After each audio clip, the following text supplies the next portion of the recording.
चलिए जी कि तेरी ऐसे ही मौज बनी रहेगी। गरीबदास जी कहते तू जाने तेरी ऐसे निभाएगी हरदम लेखा वरना रे। अब हमें सुख का सांस है, कोई शरीर में कष्ट नहीं, परिवार सुखी है, तो हमने सोचा ये मौज अंतिम सांस तक बनी रहेगी। अरे फिर एक का बिजली पड़ जाइयो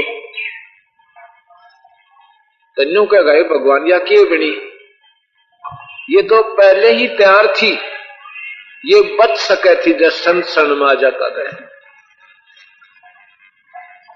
तो राजा नहीं माना जी, आखिर में गुस्से हो जाता है, नाराज हो जाता है, कहता जी आपने तो एक ही बात मिली हुई है, कहते हो नाम लो। मुझे आपको मालूम है मैंने बड़ी बड़ी महफिलों में जाना पड़ता, दूसरे राजाओं के पास जाना पड़ता, उनकी भी सेवा करनी पड़ती है हमारे यहाँ से। उसमें ये मांस मिट्टी तो बिल्कुल नहीं थी, ओका तमाकू शराब नहीं, ये नहीं था। राजा लोग ही थोड़ी बहुत शराब प्रयोग किया करते थे कभी कभी। तो उसमें सतगुरु ने कहा भी देखो रिश्तेदारी सबका होती है, और रिश्तेदार कोई शराब या किसी अन्य बकवाद का भूखा नहीं होता। अगर उन्हीं बकवादों का भूखा है तो रिश्तेदार नहीं है, वो केवल उन बकवादों के लिए ही आता है। रिश्तेदार होगा तो तेरे प्यार में वो भी आएगा। और केवल तू सोचा शराब प्या कर तू राजा को अपना मित्र बनाए रखेगा, वो कभी नहीं बनेगा। आखिर में दुखी होकर कहता है कि भगवान राजन गुरुदेव आज के बाद मेरे तो नहीं कह दोगे अभी नाम ले ले, और आपकी चेली में नाटू नीचे सारे खजाने के भंडारा कर दे, मैं नहीं मना करूंगा इसको मना नहीं करूंगा, चाहे रोज या भंडारे करवावा कितना दान कर दे, पर मुझे परेशान मत करा करो। अब उठकर चला जाता है राजा। कबीर साहब कहते हैं बेटी इसके बाग अभी चंगे नहीं बने हैं, पर बन जाएंगे तो लगी रहना, चूकी मत ना, एक का झटका नहीं उठेगा, इस जीव पर अंडी पाक रहा हो। इतना सुक्का सांस आवे इतना सोचा तेरे बराबर कोई को ना, और एक करड़ाई आ गई ना इतनी मोटी मोटी आंख हो जाएंगी, एक बिलात की जीव बारह जीव की। अकेले कहेगा कितने ले चल, मैंने उड़े चल पड़ूंगा मैं, झाड़े लुआनिया के ले जाते, बूढ़े कुड़वानिया के ले जाते, नाम दिवा दे, तुरंत हाँ भर लेगा। कहने लगा बेटी तू लगी रहे अगर इसका उद्धार चाहती है तो। गरीबदास जी कहते हैं तेरी क्या बुनियाद है तो जीव जन्म दर लेत, गरीब दास हरि नाम बिना यो खाली रह जा खेत। वो मर्द गर्द में मिल गए रावण से रणधीर, कंस के सी चाणोर से हरणा कुश बलवीर, इसे इसे गए धक्के खा गया पे। और तेरी क्या बुनियाद है तो जीव जन्म दर लेत। जैसे अब हमारा जन्म हुआ, हमें नहीं मालूम था कहां पैदा करेगा भगवान, पैदा हो गए, पता चल गया ये माँ, ये बेटा, ये भाई, ये पिता, ये चाचा, ये ताऊ, या रिश्तेदारी ईद समाप्त हो जाएंगे। फिर हमारे से भगवान सलाह ना ले वतन गधा बनाऊ गधी, उसने पहले ही निश्चित कर रखा तू के बनेगा इन कर्मा के आधार पर। जब यहां से जाऊंगा जाएंगे पहली कैलकुलेशन तैयार पाओगी, इतनी समय नहीं यहाँ पर लाख जीवों का नवेड़ा एक दिन करना भगवान ने फैसला करना होता है। यहाँ वहां ऑटोमेटिक आपके कर्म जमा होते हैं, उनके आधार पर आपको तुरंत वहां जाते ही लिस्ट मिल जाएगी, चल गधा बन कुत्ता बन नरक में ठोक दो इसको। या तो आड़े चौधर से 2 दिन किया, इतना मनुष्य शरीर के अंदर जीव है, यहीं पर इसकी अपनी सूझबूझ काम कर रही है। तो रानी कहती है जी देख लो आपकी रजा, जैसे आप कहो मैं वैसे ही करूंगी, बेटी तू लगी रहे। अब क्या होता है वो 80 वर्ष की हो जाती है, जब 40 वर्ष की आयु में उसको सर्प काटना था, खत्म हो जाना था। 40 वर्ष और कबीर भगवान ने अपनी तरफ से दे दिए उसको। सतगुरु जो चाह वैसो कर ही, 14 कोट दूत जम दर ही, ऊत भूत जम त्रास निवारे, चित्रगुप्त के कागज पाड़े।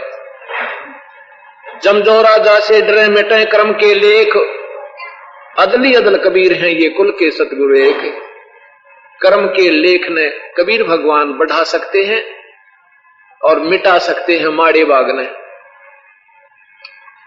मासा घटे ना चल बजाय विधना लिखे जो लेख, इस 3 लोक के विधाता ने जो आपके कर्म लिख दिए उनको ये नहीं घटा बढ़ा सकते, एक तिल भी एक मासा भी घटा नहीं सकते ना बढ़ा सकते। और सच्चा सतगुरु मेट के ऊपर मार दे मेघ। कबीर भगवान ने इंद्रमती के कर्मा पर मेख मार दी, उसकी उम्र बढ़ा दी। ये वो परमात्मा जो आयु भी दे सका है और बिना भाग में संतान नहीं आपके संतान भी दे सका है। एक समय की बात है, एक मुसलमान धर्म के अंदर एक भाई की बहन को जो संतान नहीं थी, और एक मुल्ला ऐसा था उसको भविष्य का ज्ञान था, उसके इष्ट की आकाशवाणी हुआ करती थी, वो बता देता था इसके भाग्य में संतान है या नहीं है, इसके भाग्य में ये काम होना है या नहीं है। उसकी क्या पहचान थी कि जो व्यक्ति उससे कोई दीक्षा या कोई ऐसा मार्ग पूछने जाता था अपने भाग्य के बारे में, तो वो उसके लिए खाना बनाकर ले जावे। पहले मांस मिट्टी नहीं थी, बढ़िया खीर बनाई, रोटी बनाई, हलवा बनाया हुआ, लड़की जिसको संतान नहीं थी वो लेकर जाती है उस मस्जिद में। वो क्या करता था, जिसका काम सही हो सके था उसका भोजन खा लिया करता, जिसका नहीं होता वो नहीं खाता था। उस बहन ने जाकर के भोजन रखा। कुछ देर के बाद उसने अपने जिस भी इष्ट की वो साधना करता था उसके साथ संपर्क किया। उसने कहा कि इसको तो 7 जन्म संतान नहीं है, अगर 7 जन्म भी इसके कभी मनुष्य के होंगे तब भी संतान नहीं है इसकी, इसके भाग में कोई औलाद नहीं लिख रखी। उसने भोजन नहीं खाया और वो न्यू की नो थाली वापस कर दी। उसने कहा कि भगवान मुझे बता तो दो मेरे भाग में क्या है। कहते बेटी तू सुन नहीं सकती,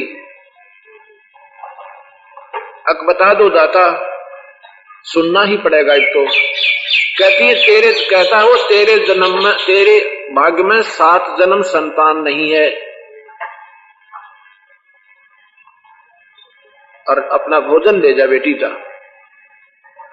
भोजन उठा लेती है, रोती हुई चल पड़ती है। भोजन ऐसे कितना गिरे तो बाप की भागन होती है। अब सोचती है इसको कहां खिलाऊं, किसने खिलाऊं रोटी।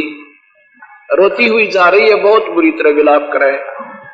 यही कबीर भगवान ये परम पिता एक साधु का रूप बनाकर रास्ते में बैठ जाता है। ऐसे जो जिंदा होते हैं, इनमें मुसलमानों के अंदर एक जिंदा महात्मा होते हैं, उनका वेशभूषा होती है लंबा चोट, काला सा कपड़ा, गुड्डा तलेता ही का, एक का कुर्ता एक कच्चा सा पहरे राख रहे या तहमद बांध ले बस। वो बैठे हैं, पूछते हैं कबीर भगवान के माई क्यों रो रही है बेटी।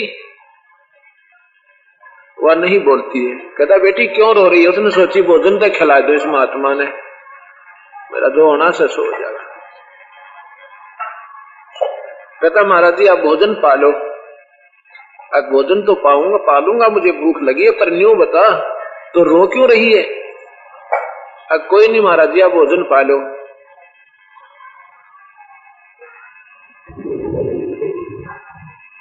भोजन खा रहे हैं फिर भी कहते हैं बेटी न्यू क्या करें, अपने दुख में किसी तरह बता देता हल्का हो जाया करें, बताते थे। कहती महाराज जी रोटी खा लो ना, आप भी रोओगे मेरे दुख न सुनकर, मैं बहुत माड़े भागा की औरत सो। फिर भी क्या हो गया बताता शरीर। कहाँ गई थी, क्या बात हुई। कहते मैं वहां उस मौलवी के पास गई थी, वो बहुत पहुंचे हुए महात्मा हैं, आगे के भविष्य की बता देते हैं। अच्छा बेटी के बात थी, के बात पूजन गई थी। मेरा संतान नहीं है महाराज जी, और वो महात्मा जिसकी कुछ काम संपूर्ण होने की उम्मीद होती है उनका भोजन खा लेता है, जिनकी नहीं होती वो नहीं खाता। मेरे से कहा कि तेरे 7 जन्म भी संतान नहीं। न्यू कह कवा और बूंदी तरिया रोने लगी। साहब ने खाना खा लिया, अन्नो बोला बेटी 10वें महीने लड़का होगा तेरे, ये आशीर्वाद है मेरा। अब उसने सोची ये बौड़ा सा महात्मा है, मैं बांडा रोटी खाने का मारा, जो इसे बड़े महापुरुष ने तो मना कर दिया, ये कहां से दे सकती, कहां से आ सकती है। 10वें महीने लड़का हो गया, बड़ी खुशी मनाई। फिर उस लड़के का नामांकन करने के लिए वहां संदेशा भेजा कि जी बच्चे का नाम धरो और मुसलमान क्रिया से उसकी जो क्रिया करनी वह करो। अब उस मौलवी का धक्कदेसी हुई कि तेरा लड़का होया क्यों करे। वो स्वयं आता मस्जिद से चल के उस लड़की के पास के, बेटी ने बता तेरे जो लड़का हुआ तो हुआ क्यों कर, किसने बख्शीश दी। जब उसने बताई कि जो आपने भोजन नहीं खाया था, मैं लेकर आ रही थी रास्ते में, मैंने सोचा ये भोजन किसी संत भगत ने खिला दूं। मैंने उनके सामने रख दिया। एक महात्मा बैठे थे जिंदा रूप में, और खाना खा के बोले बेटी तेरा मैं बहुत बुरी तरह रोने लगगी। वो कहता बेटी तेरा 10वें महीने के अंदर अंदर लड़का होगा। मेरे यकीन नहीं हुआ महाराज जी वो भगवान थे, वो तो अल्लाह आ रहे थे। अब जिसका जिसने काम सरा हुआ भगवान दिखाई दे। अब मौलवी ने चिंता होगी भाई साहब ईसाइयों कौन आ गया जो इसके साथ जन्मते का लेखा तो मेरे इष्ट ने मुझे बता दिया था, इसके भाग में नहीं था और इसको संतान दे दी। तो उसने अपने इष्ट से फिर संपर्क किया समाधिस्थ होकर। उसने पूछा कि ऐसे ऐसे आज तो मैं झूठा पड़ गया और मेरी महिमा कम होती जा रही है, ये क्या हुआ भगवान, मेरे में कोई कमी आ गई? ना तेरे में कमी, इष्ट बोला उसका, ना मेरे में कमी, पर ये जो शक्ति कोई और सब आई जो बिना भाग भी दे सके, उसकी महिमा कोई नहीं जान सकता, वो परम पिता और से। ये गीता में लिखा वो परमात्मा जो सारी सृष्टि का रचने वाला, सब कर्मों को मुक्त कर देने वाला, वो सतलोक में रहता है भाई। अब वो लड़की, वो इंद्रमती 80 साल की आयु की हो जाती है। सारे बालक ब्याह दिए, पोते पोतियां जोते जोतियां मौज मार रही है, लेकिन भक्ति कर रही है कति डट के। उसने ये कहा था बेटी ये जन्म तेरा नहीं है, ये भगवान की तरफ से बख्शीश है, इसने खोइए मत, ना ज्यादा वजन पर लगाया करिए। अग जी बिल्कुल ठीक से वो ऐसे ही करती थी। अब 80 साल की आयु जब हो जाती है, जब कबीर साहब आते इंद्रमती, अब चलना है सचखंड सतलोक में। अग जी कति तैयार सो देख लगते पोते पोतिया में जानो दरी होती फिर रहे जाड़े गदी बने। गदी नहीं तो दोबारा जन्म होगा तो फिर 84 ऐसे चक्कर काटती रहेगी। मनुष्य शरीर तो मिल जाएंगे तुझे तेरी क्रिया के आधार पर, और भी मिल जाएंगे, लेकिन संत ना मिले तो ये मनुष्य ने भी तेरा बर्बाद हो जाएगा। जैसे ही तेरा अंतिम शरीर था मनुष्य का, अगर आज आके मैं संभालता नहीं तुझे, तेरा जीवन खत्म था, 84 में जाती तू। ऐसे ये सारे सूत बहुत देर तक बैठा करें जैसे संत सही मिला और मनुष्य शरीर हो, और फिर जब कमी करके तो भगवान घना नाराज होगा और पूरे परमात्मा का रास्ता मिल जाए। तो उसके यह बात सही जिसकी थी कि मेरा जन्म हो मनुष्य का, और हो गया तो संत नहीं मिला, बात बिगड़ जाएगी। नो बोली जी मैं बिल्कुल तैयार हूं, जब आपका आदेश हो। आपकी दासी ने ले चलियो। कहता फिर चलते, ले चलूं के? अग जैसे आपकी इच्छा। कहते आंखें बंद कर और सिमरण कर परमात्मा का नाम। अब सिमरण करती है, शरीर निकाल दिया, रानी लुढ़क गई, उड़ा हाहाकार माच गई, रानी मरगी रानी मरगी। और वो आत्मा ने लेके सतगुर मानसरोवर पर पहुंचे। वहां इस जीव को बहुत समय तक रखा जाता है, मानसरोवर पर साहिब रखते हैं। और अगर वहां उसके मन में कभी भी 1 साल 2 साल 4 साल वहां रखते हैं उस जीव को, और तुरंत भी अगर उसका जैसे पार नहीं हो सकता, उसको तुरंत मनुष्य शरीर भी दे सकते हैं। ये उनके अपने हाथ में नियम है, फिर काल की वहां नहीं चलती कोई भी। वहां इसलिए रखते हैं कि कभी भी हो सके इसका अपने पुराने पोते बेटे बेटियां की पोता की आगे ना याद, या फिर भेजना पड़ेगी आत्मा वापस मनुष्य शरीर में।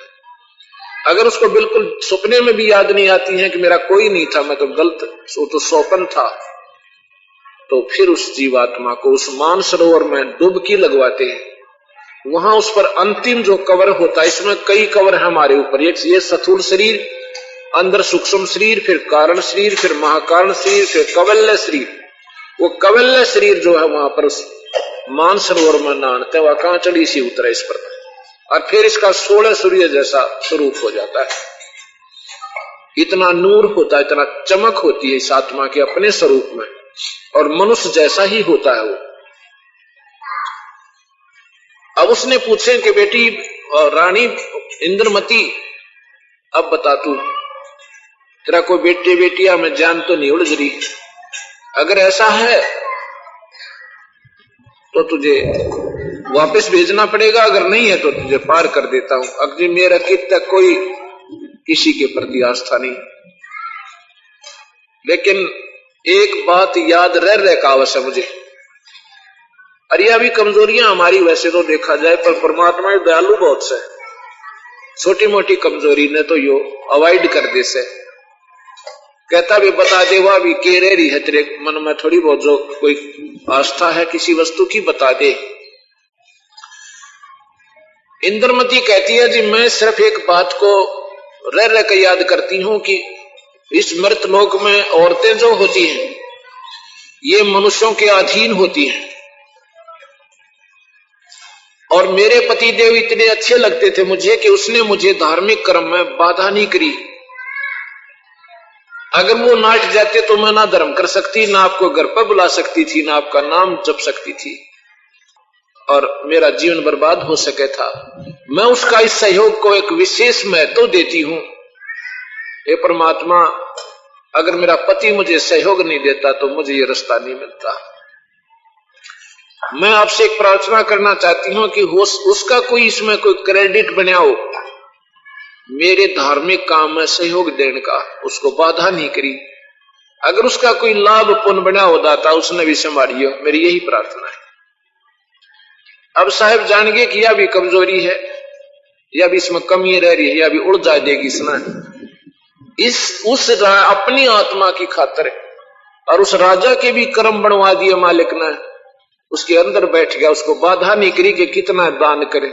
कभी न्यों नहीं पूछा तो कितना पुण्य करती है या ना करती है, लेकिन आप नाम नहीं लिया, वो कर्महीन इंसान ने, पर इतना भाग्यवान भी था कि उस शुभ कर्म में बाधा नहीं करी। अब कबीर साहब ने सोचा भाई सह यह भी कमजोरी है, के बताओ इसने, ठीक है पर यह बहुत हिम्मत करगी। एक समय कमजोरी का एक उदाहरण बताता हूं। एक कोई बीमार था बूढ़ा, वृद्धात्मा जो है डॉक्टर के पास जाता है, डॉक्टर से कहता है डॉक्टर जी मेरी पिंडिया में दर्द रहे से। अच्छा भाई, उसने देखा कि भाई बूढ़ा आदमी हो रहा है, कहने लगा तेरा कमजोरी के कारण है, कमजोरी है तेरे अंदर, वीकनेस है शारीरिक, और बुढ़ापे में होए जा कर आता। फिर कहता जी जो गोडे दुख है सारी आन नो, बोला कमजोरी है भाई बुजुर्ग। फिर कहता जी उठूं जब चक्कर आवे, तो कहता भाई डॉक्टर कहता कमजोरी है। नो बोला जी कड़बी दुख है, फिर भी बोला भाई कमजोरी है, और बूढ़ा छोम आ गया। नो बोला कि मैं और भी जाना है, कमजोरी सीख रखी तने। तो डॉक्टर ने बोला यह भी कमजोरी है, जो गुस्सा कमजोर नहीं आया करे, जो कमजोर व्यक्ति हो वीकनेस हो उसमें, वो भी छो में तोड़ा आया करे। ने बोला यह भी कमजोरी है, बुढ़े जो ला कर दी इतनी देर में। तो ऐसी यह भी कमजोरी थी उसकी कि उसमें यह आस्था अपने पति में रह गई थी। फिर यू कमजोरी एकाधी कमजोरी ने तो यू माफ भी करते से। अब उस अपनी आत्मा को पार करने की खातिर उसके भी इतने कर्म बना दिए कि उसको शरण में लेने जोगा कर लिया। फिर उस रानी को उस मानसरोवर पर कई वर्षों तक रखा, रानी की आत्मा को। कुछ दिनों के बाद वो राजा का भी अंत समय आ गया, हो गया था 80-85 साल का वो भी। अब इतने हमारी आंखें बंद हैं, जब तक हमारी वो अंतिम समय ना आता इतने ने सोचा ही बमरा है कोनी ने। अच्छा सब शरीर था, सांद ने घुट्टी ला ले, अच्छे काजू खावा, शरीर मजबूत था। लेकिन एक दिन शिकार खेल कर आया था, इतना मजबूत भी था, और आते ही घोड़े से नीचे उतरा था, उतरते चक्कर आया, चक्कर आते गिर गया, और जबान बंद घर घर करे, टट्टी पेशाब निकल गई। यम के दूत आ बैठे छाती पे। अब साहिब कहते हैं देख इंद्रमती तेरे शेर की क्या हालत हो रही, और राजा की टट्टी पेशाब निकल गई, यम के दूत उसको नोच रहे हैं, कूट कूट कर बाले मारे, और तड़प रहा है, बोल नहीं सकता। गरीबदास जी कहते हैं आज हम तेरे घटने घेरे तू राम कहने नहीं पावेगा। कबीर साहब कहते हैं आज हम तेरे घटने घेरे, घट माने जबान न बंद कर देगा यम के दूत, तू राम कहने नहीं पावेगा। जबान बंद करते हैं कहीं ये अंत समय में ईश्वर ना याद कर ले। याद कितने करा को बद याद करी सारी उम्र नाम तो वो ही याद करेगा जिसने पहले अभ्यास कर रखा है, जो नाम ले रखा आत्मा ने। उसमें तो उसका क्या याद आया करें, फलाना छोरा रह गया, वो राजकाज रह गया, जैसा भी जिसकी व्यवस्था है।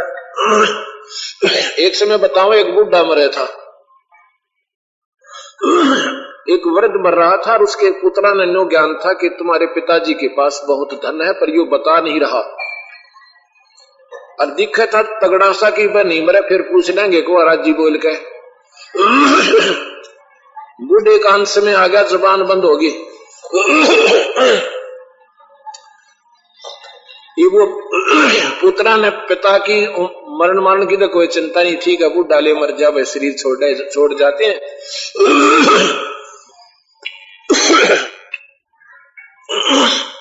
चिंता बन गई उस धन की, बता के ना मरता। उन्होंने सुन रखा था कि ऐसे ही पड़ोसी गांव में एक ऐसा वैद्य है, ऐसा डॉक्टर है कि एक इंजेक्शन लगाता है, सांस तो बढ़ा नहीं सकता पर जबान उठ जाती है, वो बोलकर बता देता है। और रुपये ले सब 500, उस समय 500 रुपये आज के 50,000 के बराबर थे।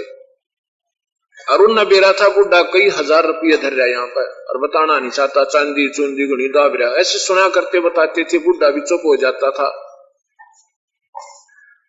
उस वैद्य के पास गए, वैद्य बोला भाई 500 रुपये पहले धर दो, पहले जब चालू कदौड़ा जाकर नाइट जाओ तुम। वो 500 रुपये साथ ले गए थे, वहां रख दिया, के इंजेक्शन ला दिया। अपने पिताजी से कहते, पिताजी जल्दी बता दे वो पैसे कित दाब रखे, के थे आप, के कहना चाहो सो। और वो जो न्यू करे था, बोल सके नहीं था। उन्हें सोची कुछ बताना चाहते हैं, बता नहीं पा रहे। बूढ़ा के बोला रे निकम्मे कित मर गया, यू बाछड़ा झाड़ू चाब है, बेटी के बाप नाश करोगे। बच्चा जो है गाय का, वो झाड़ू खावा था, और बुढ़े की मृत्यु दृष्टि उस पर पड़ गई। न्यू कहना चाहा था, निकम्मे नाश कर दिया चाहे की झाड़ू, और फिर मर गया न्यू कहकर। न बोला बुढ़े झाड़ू चाहे 500 रुपया पड़ेगी मारे। तो कहने का भाव यह है कि जिसने अंत समय में यही मन में भावना रही है जिस प्राणी का, और बुढ़ापे में तो ऐसा होता ज्यादा है। बालका गेलड़े जागा बता, सानी समय पर नहीं गिरते, न्यार नहीं डालते, पाखर नहीं गिरा, फलाना करण दर्द में कुछ नहीं, प्रेडाना बांटा रह जा। वो अभ्यास गलत बन जाता है उसका। किसका बन जाता, जो राम नाम नहीं ले रखा। तो उसमें वो बालक बहुत दुखी होते हैं। तो ऐसे ही जो अंत समय में जिसका गलत अभ्यास है, वही अभ्यास वस्तु वो मरता है। तो जब वो राजा ऐसी तंग पा रहा था, यम के दूत सता रहे थे, तो रानी कहती है देख लो महाराज आपकी मौज। वो तो अंतर्यामी थे, सारी जाने थे, या के कहना चाहो सर। और साहब भी इस दिन की इंतजार करे थे, एक बार आलन देश की करड़ाई इबता इसने देखी ना, करड़ाई इतने न्यू दिखा है, ऐसे ही राज बना रहेगा, न्यू मौज बनी रहेगी। कबीर साहब वहां से आते हैं, वहां खड़े हो जाते हैं, किसी को दिखाई नहीं देते। उन यम के दूत वहां आते, यम के दूत जैसे ये गीद उड़ जाती हैं, ये चील उड़ जाया करें, मुर्दे मरे हुए पशु पड़ते हैं, ऐसे उड़ गए। और इतनी दूर आकाश में खड़े हैं कि एक बार ये चले जा, इनको फिर पकड़े आते ही राजा की गर्दन को। राजा होश में आ जाता है, सामने देखता है वो खड़े यम के दूत इसी बूंदी शकल के, और सामने देखा कबीर साहब खड़े, उसने देखा, चरणा में पड़ जाता है, माफी मांगर, नाक रगड़े, मन बचा लो बंदी छोड़, मुझे बचा लो बंदी छोड़। कहने लगा भाई के बचा लो मारे, तो वही बात, फिर से नाम लेना पड़ेगा, मेरे पास और कोई बचाव का साधन नहीं है। क्या कहता राजा, अभी दे दो, जब तो नाड़ नहीं मुड़े थी, अभी देखा ना ये फांसी गालेंगे, इनका जानते खाओगे तुझे, पैर नहीं छोड़ा कि चले ना जा। और जब प्रार्थना करा करते भगवान खुदा कर, नाड़ नहीं मुड़े थी इस जीव की, इतना कमजोर संस्कारी हंस है हम। लेकिन एक भगवान घर में प्राणी हो जाना, कि कितने के कर्म बनवा दे, सत वचन मान लेना ये। उस भगवान आत्मा इंद्रमती ने अपने पति के भी लक्षण बढ़िया करवा दिए, और सतगुरु ने उसको शरण में ले लिया। कहता भाई चल नहा धो ले, आत्मा नाम दूंगा। जब मैं नहा लिया 1 मिनट में, और नाम दे दिया। कहता है भजन कर लिए, अपनी तरफ से तेरा जीवन 2-4 वर्ष का और देता हूं। जब एक दिन भी नागा चला गया ना बिना भजन के, उससे दिन तेरा नाम खत्म हो जाएगा। अब जिसका समय रख दिया 4 वर्ष, तो भाई उसने तो फिर राजपाट ना दिखा, बच्चा तीन रात दे दिया और अपना खूब भजन करे दिन रात। कहते हैं जीवन तो थोड़ा ही भला जब सत्य सुवर्ण हो, अच्छे ढंग से भजन थोड़ा ही बतेरा करे हुआ। अभी तो हम लल्लो पत्तों से लग रहे हैं कि बद बहुत जीवन से, जीवन का कोई भरोसा नहीं भाई, एक मिनट में टिकट कट जाए आते हैं। यह भूल सापना कि बद बहुत जीवन है, ये भ्रम रावण के भी था। 5-4 साल सतगुरु ने उसको वहां रखा, उसका भी बेड़ा पार कर दिया। तो यहां बंदी छोड़, कहते हैं धन धन सत गुरु सत कबीर भगत की पीड़ मिटाने वाले। धन धन सत कबीर भगत की पीड़ मिटाने वाले, भगत की नेवाल भगत की धन धन सत गुरु सत कबीर भगत की। रहे नल नील यतन करे आर, सतगुरु से करी पुकार। रहे नल नील जतन करे, तब सतगुरु से करी पुकार। जा सतरे खाल की अपार, सिंधु से चला तराने वाले। जा सतरे खाल लिखी अपार, सिंधु पर शिला तिराने। ले धन धन सत गुरु सत कबीर भगत वाले, भगत की पीड़ मिटाने वाले।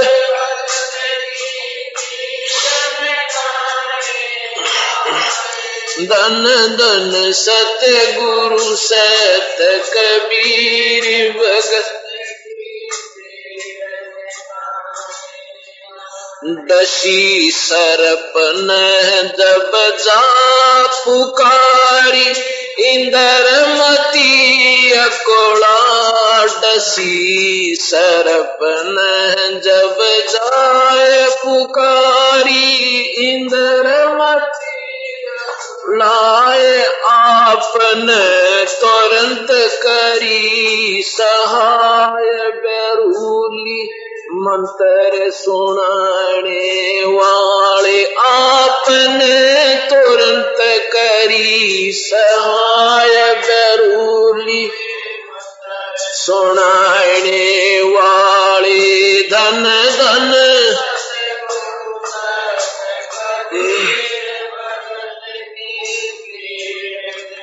आने वाले, भगत की पीड़ मिटाने वाले। भगत की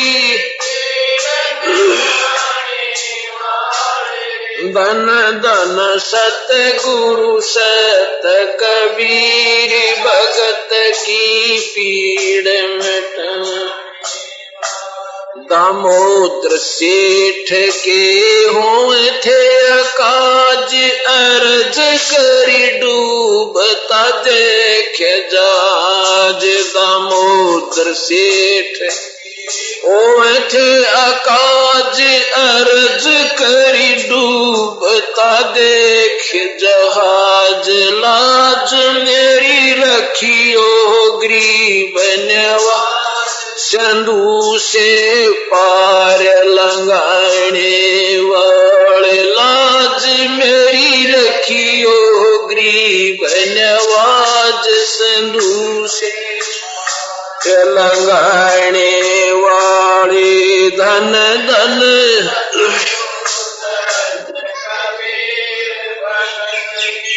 पीड़ मिटाने वाले धन धन सतगुरु सत कबीर भगत आले भक्त की पीड़ मिटाने वाले भगत की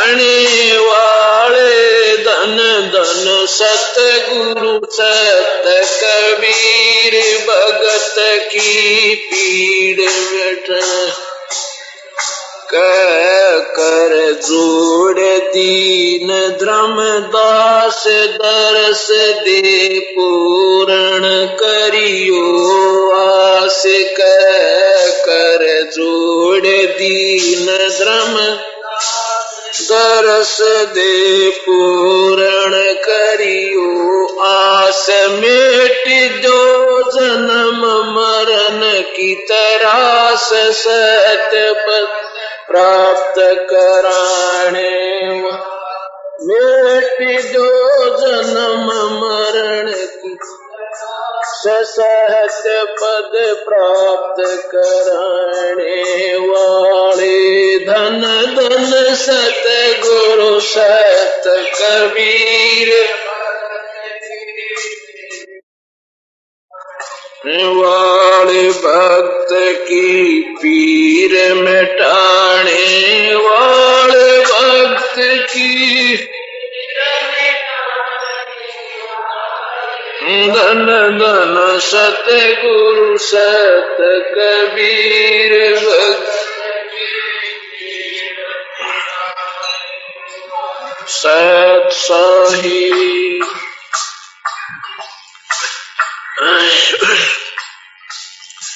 दसी सरपन जब आ पुकारी इंद्रमती अकुला विलाप कर करोई थी भगवान अपने गुरुदेव ने याद करके। गुरु और भगवान एक ही होता है अगर गुरु है तो।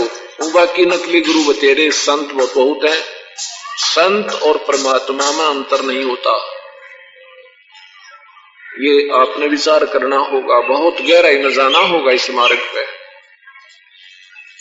क्योंकि गरीबदास जी कहते हैं देही को सतगुरु कहेंगे। ये सब धुंधर ज्ञान, इस शरीर ने अगर कोई सतगुरु माना है, भगवान माना है, तो ये उनका अधूरा ज्ञान है। और जो इसके अंदर इस कवर में जो वस्तु है, चार दाग आवे नहीं उसको सतगुरु जाने। इसमें एक 9 तत्व का शरीर है, ये 5 तत्व का शरीर है हमारा ऊपर, इसके अंदर एक 9 तत्व का शरीर है जिसको सूक्ष्म शरीर कहते हैं। ये परमात्मा की कृपा से उस पूर्ण परमात्मा के शब्द से संपर्क होने ये जैसे लोहा सोना बन जाता है। उसका कीमत भी बदल गई, उसके गुण भी बदल गए, आकार नहीं बदला। जैसे एक लोहे की करद है, इतनी लंबी तलवार बकरे काटने की, या कोई वैसे कोई हथियार है, या कोई गंडासी दराती है और चक्कू है, वो पारस पत्थर से लग जाता है, आकार नहीं बदला, सोना बन गया, उसके गुण भी बदल गए, कीमत भी बदल गई। जिसको ज्ञान है कि ये चक्कू तो है, लेकिन वो चक्कू को ना जो लोहे वाला था 4 आने का, अब ये लाखों की कीमत किया, दूसरा मेटल बन गया। ऐसी गरीबदास जी कहते हैं देही को सतगुरु कहे, ये कवर सतगुरु नहीं है, गुरुदेव नहीं, इसके अंदर जो चीज बन गई वो 9 तत्व का शरीर, वो ईश्वरीय तुल्य हो जाता है और उसी का उस परम पिता से विशेष संबंध होता है। और वही परम पिता उसी गुरुदेव के रूप में फिर जगह जगह जा जाके उसी हंस के निमित्त 100 काम करया करे और महिमा उसी की बनेगी जिस पर वो राजी हो रहा है। अब जैसा आपने सुना कि इंद्रमती का दुख निवारण किया, उसको भक्ति दी, उसकी उम्र बढ़ाई और फिर साथ में अच्छे कर्म में सहयोग देने, ये उदाहरण से शिक्षा लेनी पड़ेगी हमने कि जो अच्छे काम में बाधक बनता है वो नरकहारी बनता है, उसको नरक मिलता है, भगवान उसको तंग करता है। जैसे प्रहलाद परमात्मा के नाम पर लगा हुआ था, उसका पिता हिरण्यकशिपु उसके अच्छे काम में बाधक बना था। सर्वविदित है कि के बनी थी उसकी गिला। गरीबदास जी कहते हैं एरना को समझानी प्रहलाद पढ़ावे।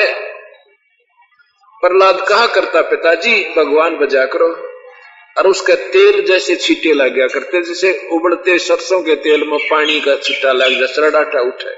लोग तो नहीं कह देगा भगवान बजा कर, तो खत्म कर दूंगा। अपने बेटे ने मारने खातिर तैयार हो गया। नहीं माना क्योंकि उस समय उसके पास थोड़ी सी सिद्धि थी, शरीर में जान थी, और वही घर में पैसे की गुंजाइश थी। कौन भगवान ने माना जब ताप पांडी पाक जाए। इसको माया का नशा होता है, और नशे के आदमी ने टोक के देख लिए राजा तक कम बात नहीं करता। वो किसी ने थापता है कोई ना, नशा जब हो उतर जा, जब देखा उसकी हालत। एक ये आम हंसी मजाक के चुटकुले सुना करने बोले, शराबी थे 2-3 जने, शराब पी कर जा रहे थे, राजा के द्वार के आगे से निकल रहे थे, वहां हाथी बंध रहे थे। उन हाथियों के पास जाकर डंडे लाउन गए, और वहां पर उनके नौकर बैठे थे। मंदा कर दे, थोड़ा मंदा कर। राजा के नौकर बैठे थे। वो बोले भाई तुम जाओ अपने घर में अपना काम करो। नो बोला इन काटड़े का केल मोल से बता दे। हाथियों को काटड़े कह रहे नशे में जोटे। वो बोले भाई क्या करे, राजा से बात करी। मंत्री बोला न पकड़ कर अंदर घेर दो कैद में। वो चारों पकड़ कर कैद में घेर दिए, और सुबह बुलाई भी लाओ न चारों हाथियां 2 रखड़े कर दिए। बोल बहन काटड़ा का के देगा। अब वो डर रहे, उन्हें किसी काटड़े दिखे जो अपनी जान बचानी मुश्किल हो रही, हाथ जोड़े पैर पकड़े, हमारे गलती होगी, बेरा कोई नहीं था जी।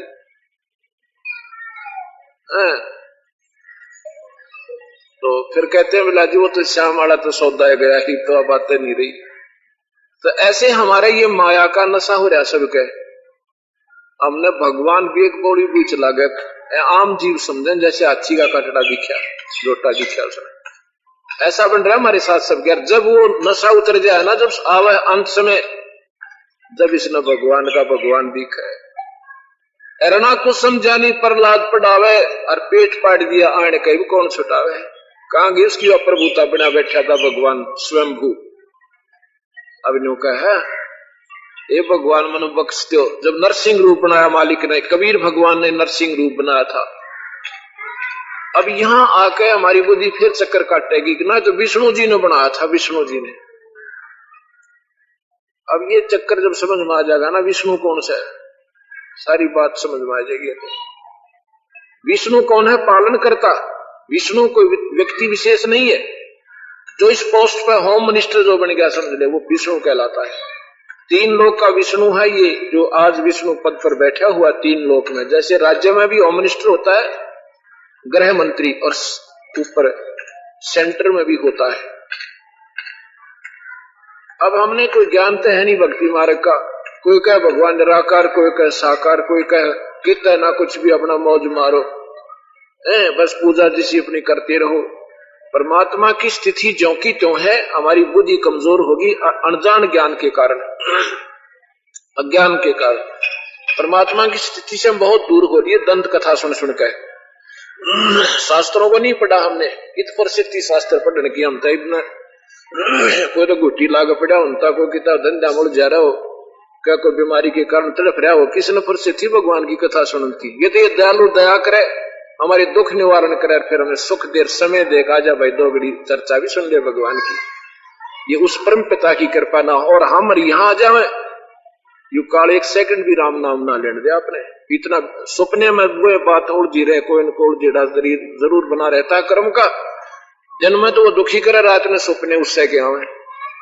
तो इस कबीर भगवान की रजा, तो वो परम पिता सतगुरु कबीर भगवान ही, गीता में भी ऐसा लिखा है कि अर्जुन वही पूर्ण परमात्मा सभी जीवों के को कर्म के आधार पर सबके उनके जीवन भी वही देता है, उनको धन भी वही देता है, उनकी रक्षा भी वही करता है। ये गीता में पढ़ लेना, आप नो का नो लिखा जो मैं बता रहा हूं। और उस परमात्मा का जीव के साथ अभेद संबंध है।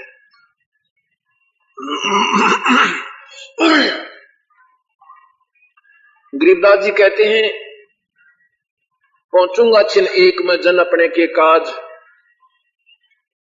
अरणा कुछ जो मार दू नरसिंह दरनु साज। अरणा कुछ उदर विदारिया मैं ही मारा कंस, और जो मेरे भक्त ने आन दुखावे उसका खोजो वंश। ये कबीर साहब कहते हैं, गरीबदास जी कहते हैं, मेरे भगवान न्यू कैसे कि हमने ही ये कंस मारा, मैंने ही अरणा को मारा, और रावण मारा खेत। उस रावण को भी रण के क्षेत्र में कबीर साहब ने मारा था कि पूर्ण परमात्मा ने। न राम के तो छक्के छुट दिए थे, 12 साल हो गए थे लड़ते ने, पसीने आ गए थे राम का।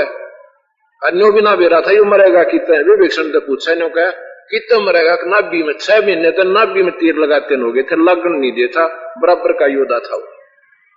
जब ये हार लेते हैं, जब परम पिता को याद करते हैं, मालिक दया करिए। जब वो परम पिता आए थे और राम को अदृश्य कर दिया और स्वयं उसकी सुंडी में ठोका था, और जब वो रावण मरा था ना, ये राम मर बस का था मरना, इसको पुल भी ना बन जाता, कबीर साहब ना के बंधवा था। अब हम उस परम पिता से संबंधित रहे को नहीं। गरीबदास जी कहते हैं, जगत का पेख ना पेखा, धनी का नाम ना लेखा। जगत के यानी एक दूसरे का सारा सहयोग मान के हम कहते हैं उसने न्यू कर दिया, और जो करनिया है उसका जिक्र भी कोई ना।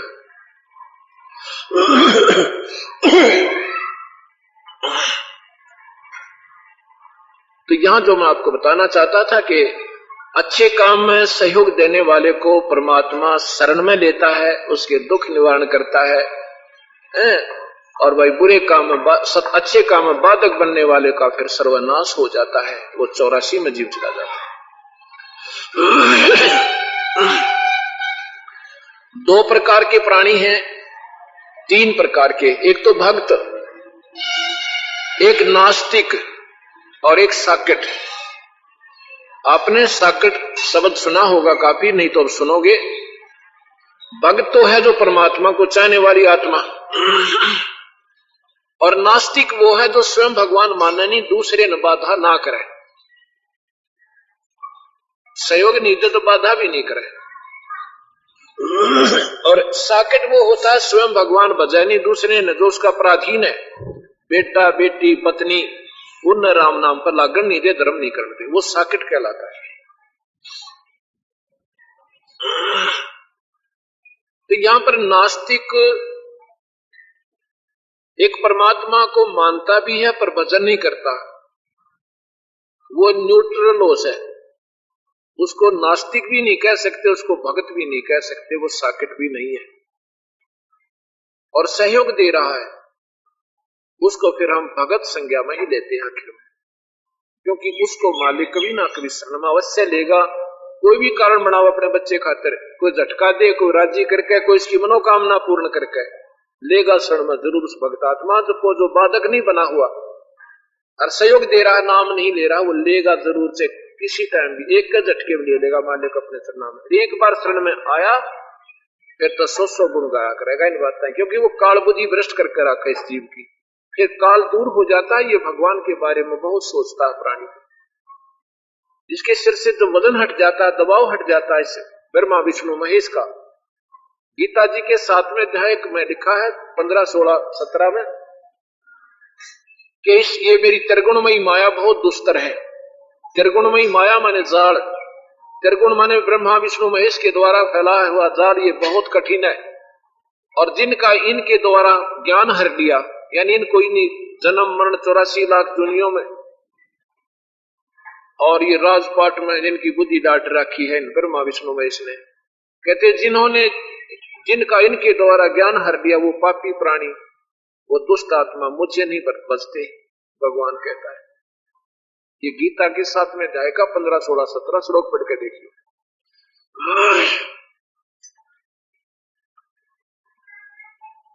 अब ये द्वापर के अंदर परमपिता करुणा में नाम से आए थे, आपने गीता सुना होगा कि गीता किसने लिखा था? गीता वेद व्यास जी ने कलमबद्ध किया था। ये बोला किसने था? हम सोचा करते अभी तक कि कृष्ण जी ने गीता को अर्जुन को सुनाया था। नहीं, ये शरीर एक टेप रिकॉर्डर है, ये एक मकान है, एक महल है। ये किसी जीव आत्मा को मिला हुआ है जो इसके योग्य थी, जिसके उसके संस्कार है। और यहां का 21 ब्रह्मांड का कंट्रोलर ब्रह्म है। ब्रह्म, इसको काल भगवान भी कहते हैं। ये 1 लाख जीवों का आहार करता है। इसने ये जब आया था सतलोक से निकाल दिया तो अपनी पत्नी शेरा वाली के जब 3 बालक हो गए, ब्रह्मा विष्णु महेश, तब इसको अपने दुष्कर्म की याद आई कि तू 1 लाख जीवों का आहार करा करेगा। अगर यही स्वर्ग में करेगा तो तेरे को राक्षस कहा करेंगे, तेरी भक्ति छोड़ देंगे। इसलिए उसने कहा कि मैं आज के बाद किसी ने दर्शन नहीं दूंगा, मैं कभी आकार में नहीं आऊंगा। इस ब्रह्म ने कहा काल ने। गीता जी के 7वें अध्याय का 25वां श्लोक आपने सुनाऊं, जो प्रमाण देता है कि काल का प्रण है, अटल नियम है कि वो कभी आकार में नहीं आता। अब कबीर साहब की बात तो शायद समझ में कम आवे, पर गीता ने कोई नकारा नहीं कर सकता। गीता जी के 7वें अध्याय का 24वां श्लोक है। 24वां 7वें अध्याय का 24वां श्लोक भगवान ब्रह्म कह रहा है। ब्रह्म, ब्रह्म कहो, काल कहो, ज्योत निरंजन कहो, इसको क्षर भगवान कहो, क्षर पुरुष। क्षर माने नाशवान। अब देखो, आपने गीता भी सुनाऊं और गीता से ऊपर का शास्त्र भी सुनाऊं, सतलोक की महिमा भी सुनाऊं, कि आपके भाग बड़े हैं। और गीता को ऐसे ढंग से सुनाऊं कि आज तक समाज में किसी ने इसको ऐसे ढंग से प्रवेश नहीं किया। क्योंकि जिसके ऊपर परम पिता की कृपा होती है तभी ये शास्त्र सुलझा करते वो मालिक स्वयं आकर उस शरीर के अंदर। तो मैं आपको ये बताना चाहता हूं कि कृष्ण जिया ने गीता जी नहीं बोली, उसके अंदर वो काल भगवान, ब्रह्म भगवान जैसे भूत बढ़ जाया करे दूसरी आत्मा के शरीर में, और वो अपनी बोली बोलता है। ओरिजिनल आत्मा जो उसके अंदर जीव होता है उसको मालूम भी नहीं होता तू क्या बोल रहा था।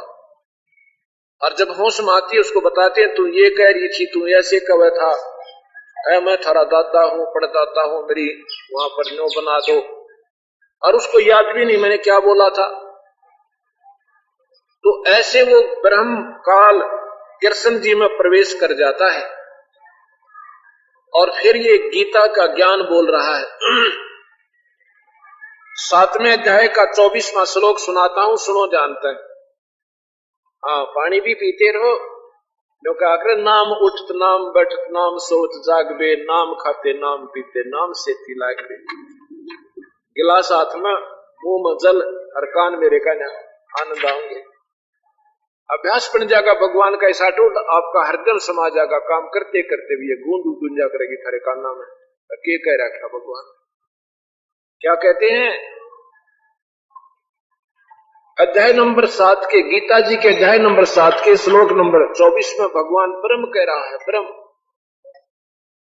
कि मूर्ख मेरे अति गंदे अटल स्वभाव काल रूप को नहीं जानते, मुझ निराकार अव्यक्त को आकार अवतार प्राप्त हुआ मानते हैं। अर्थात मैं कभी भी आकार में नहीं आता, मैं कृष्ण रूप में नहीं आता। ये अब ये सोचने की बात है कि कृष्ण जी कह रहा है कि मैं कभी आकार में नहीं आता, ये तो सच्ची नहीं बात। आप तो बुद्धिजीवी समझदार आदमी हो, मैं कहूं मैं आकार में नहीं आता, सामने बोलने लग गया तो मैं नहीं बोल रहा हूंगा उसमें। अगर ये कहूंगा मैं आकार में नहीं आता, आकार में खड़ा हूं सामने, आपका शरीर है मेरा। ऐसी कृष्ण जी कहे कि मैं कभी आकार में नहीं आता, तो ये दशा नहीं। उसमें वो शक्ति बोल रही है कि ये मूर्ख लोग मुझे कृष्ण मानना, मैं कृष्ण नहीं हूं, मैं तो कभी आकार में आता ही नहीं। ये मेरा अटल नियम है। 7वें अध्याय का 24वां श्लोक सुनाऊं। बुद्धिहीन लोग मेरे अनुतम गंदे अटल परम भाव को नहीं जानते। वे निराकार मुझ काल को आकार में कृष्ण अवतार प्राप्त हुआ मानते। जो मेरे संविधान से परिचित नहीं कि मैं कभी आकार में नहीं आता, ये बुद्धिहीन मुझे कृष्ण मान रहे हैं। मैं कृष्ण नहीं हूं, मैं तो कृष्ण के अंदर बोल रहा हूं। यानी वो कृष्ण की आत्मा दबा दी और ब्रह्म बोल रहा था, उसमें वो काल बोल रहा था। और उसका प्रमाण 11वें अध्याय का 32वां श्लोक, जब अर्जुन पूछा भगवान आप वास्तव में क्या चीज हो मुझे बताते दो, किसी बूढ़ी शकल कलजा पाटे देख के दिल धड़के। अर्जुन जैसे योद्धा जो कि शेर दिल था और उसकी शकल देखकर भगवान की और सारा कांपे, भगवान ने देखकर डर लग गया रख दे। तो जब कहता मैं काल हूं अर्जुन और सबको खाने के लिए आया हूं, अब आया हूं का मतलब है कि कृष्ण नहीं है। कृष्ण तो वहां खड़ा है, नथानियों के ऊपर कहता मैं आया हूं, वो तो उनके साथ ही रहता था। वो अपने उस निरंजन लोक पे, काल लोक पे, एक न्यारा लोक से निरंजन का, जहां ये बैठ के 1 लाख जीवों का आहार करता है, वहां कोई दूसरा जीव नहीं जा सकता। और वही कैदी जीव जाते हैं जिनको इसने खाना होता है, वो न्यारे स्थान पर एक तपस्या है, ऑटोमेटिक सिस्टम है, वहां जाते हैं, वहां भूने जाते हैं, फिर वहां से आकर धर्मराज के पास आ जाते हैं और बाकी ये बेहोश हो जाते हैं। अब यहां मैं आपको ये बताना चाहता हूं, 25वें श्लोक में 7वें अध्याय के गीता जी में लिखा कि मैं सबके प्रत्यक्ष नहीं होता, मैं किसी मतलब ऐसे नहीं दर्शन नहीं देता। प्रत्यक्ष माने व्यक्तिगत रूप से, व्यक्त रूप में नहीं आता, व्यक्ति रूप में। इसलिए जन्म ने लेने वाले अविनाशी अटल भाव को यह योग माया से छिपा हुआ अज्ञानी जन समुदाय संसार मुझे नहीं जानता, मुझको अवतार रूप में आया समझता है, कृष्ण मान रहा है मुझे, मैं तो कभी नहीं आता इस आकार में। अब इसी का प्रमाण, अब ये बातें क्योंकि इतनी उलझ गया ज्ञान, इसको प्रमाण के साथ समझाना पड़ेगा, जब बुद्धि स्वीकार करेगी, ना करे को नहीं। ये सत्यार्थ प्रकाश है, महर्षि दयानंद जी सरस्वती द्वारा प्रकाशित, इसको एक अनमोल शास्त्र आर्य समाजी लोग मानते हैं।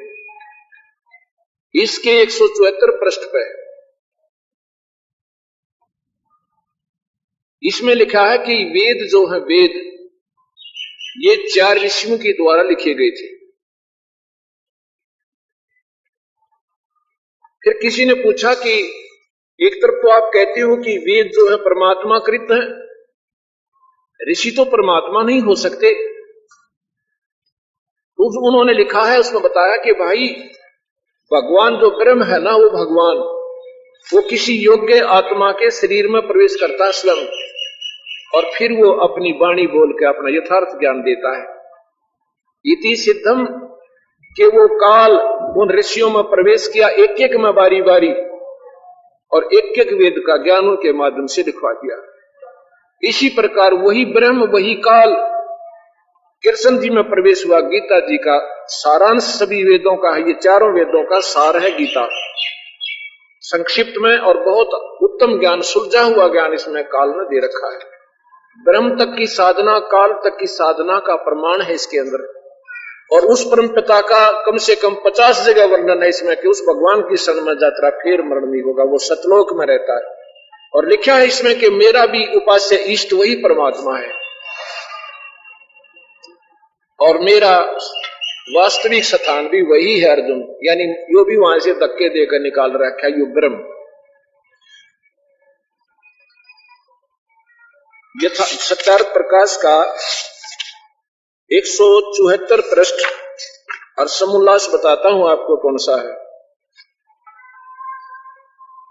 ये है सप्तम समोल्लास, 7वां समोल्लास है ये, 174 पृष्ठ पे लिखा है। इसमें ऊपर लिखा है, जब निराकार है तो वेद विद्या का उपदेश बिना मुख के उच्चारण कैसे हो सकता है, प्रश्न करने वाला कह रहा है। जब वो भगवान निराकार है तो उस वेद विद्या को मुख से कैसे बोला उस भगवान ने, निराकार ने? क्योंकि वर्णों का उच्चारण में तालवादिष्ठान यानी बोलन खातिर जीभ भी चाहिए, अवश्य प्रयोग करनी होगी।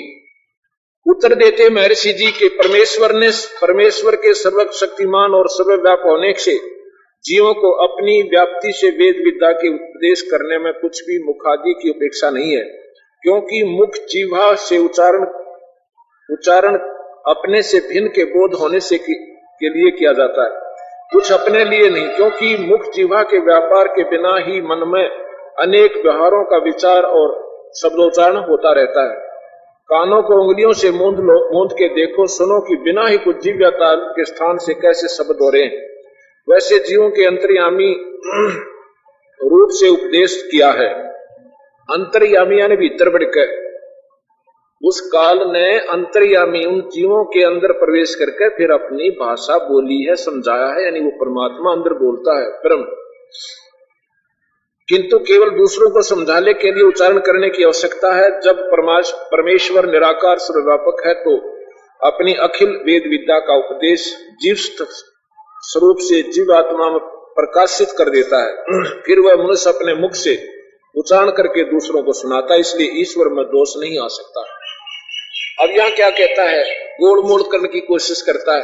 एक तरफ तक कहता उसमें अंतर्यामी बीच में प्रवेश करके और फिर वो अंदर तो यह सारी बात कह दे है। अच्छा, फिर कहता है कि किन किन आत्मा में कब कब वेदों का प्रकाश किया, ये प्रश्न करता कहता है कि किन किन आत्माओं में भगवान प्रवेश हुए और कैसे उन्हें उनके अंदर बढ़कर वो क्यों कर प्रकाश किया, क्यों कर बोले। अब वही आत्मा थी, पहले कुछ नहीं दे रहा था, फिर वो काल भीतर आया, प्रवेश हुआ तो वेद लिखती है, उनमें वो काल बोला, वो उस ऋषि ने निवेरा तने के लिखा था। ऐसे ही लिखा है कि अग्नि ऋग्वेद को, वायु यजुर्वेद को और सूर्य सतवेद को। प्रथम सृष्टि के आदि में परमात्मा ने अग्नि, वायु, आदित्य तथा अंगिरा इन ऋषियों की आत्मा में एक एक वेद का प्रकाश किया। 4 ऋषियों की आत्मा में एक एक वेद का प्रकाश किया, यानी वो स्वयं उसमें घुसा अंतर्यामी रूप का, और फिर उनके माध्यम से वो वेद लिखवा दिए। ऐसे ही गीता में पूछने की बात है कि हम यही बताना चाहते थे आपको कि वही काल, वही ब्रह्म कृष्ण की आत्मा में प्रवेश कर गया, अंतर्यामी रूप का, निराकार रूप में। गीता में कहता मैं कभी आकार में नहीं आता, और बोल रहा मैं वही काल हूं, मैं ब्रह्म हूं। अब इस ब्रह्म को अविनाशी कहा महर्षि दयानंद जी ने ब्रह्म को, और गीता को महर्षि दयानंद जी एक सत शास्त्र मानते हैं, वेदों का सार मानते हैं, और गुरुकुलों में गीता को पढ़ाया जाता है। अब यहां सोचना उन लोगों की बुद्धि कहां तक काम करे थे और महर्षि कब आगे। इधर तीसरे अध्याय का 14-15 श्लोक पढ़ कर देखना, उसमें लिखा है कि सभी प्राणियों की उत्पत्ति अन्न से होती है। अन्न खाते हैं तो इसमें शरीर में खून भी बनता है, मजा भी बनती है, बीरज भी बनता है, फिर हमारे बच्चे उत्पन्न होते हैं। सभी प्राणियों की उत्पत्ति अन्न से होती है। अन्न वर्षा से उत्पन्न होता है, वर्षा यज्ञ से होती है,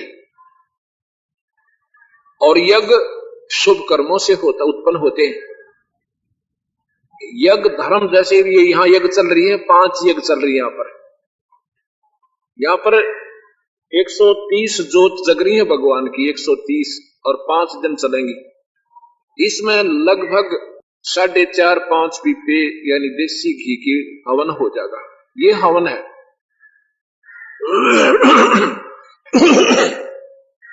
यानी 75 किलो, लगभग 80 किलो घी परमात्मा के निमित्त यहाँ पर हवन हो रहा है अखंड।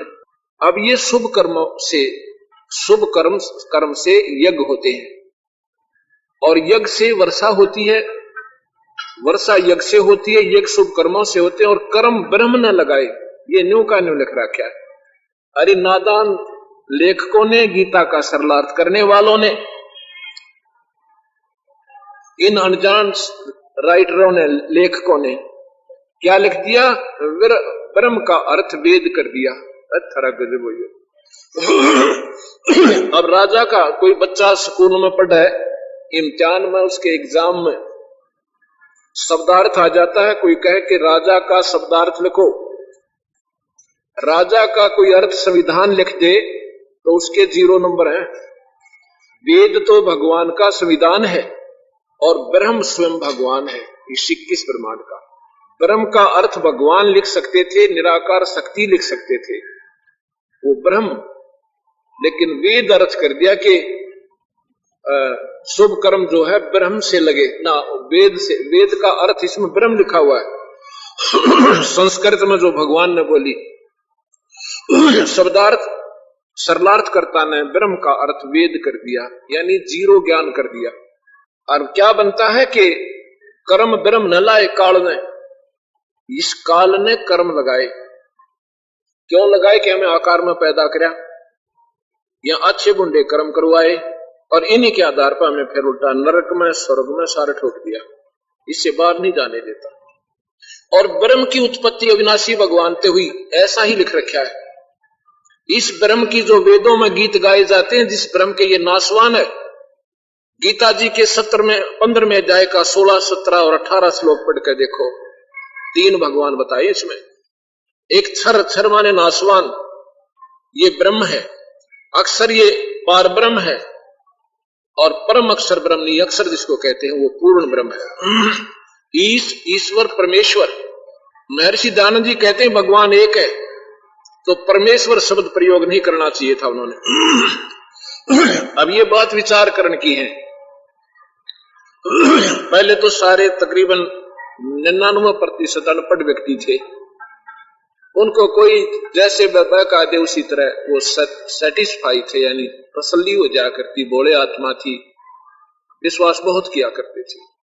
अब इसी स्थिति में आगे की सब पढ़े लिखे हैं और शास्त्र हिंदी में अवेलेबल है और देख सकते हो। तो जो कहना मैं चाहता था, परमेश्वर का अर्थ होता है ईश जमा में ईश फिर वर, ईश्वर। ईश माने भगवान, मालिक, जगदीश जगत का मालिक, नरेश आदमियों का मालिक। ईश माने भगवान।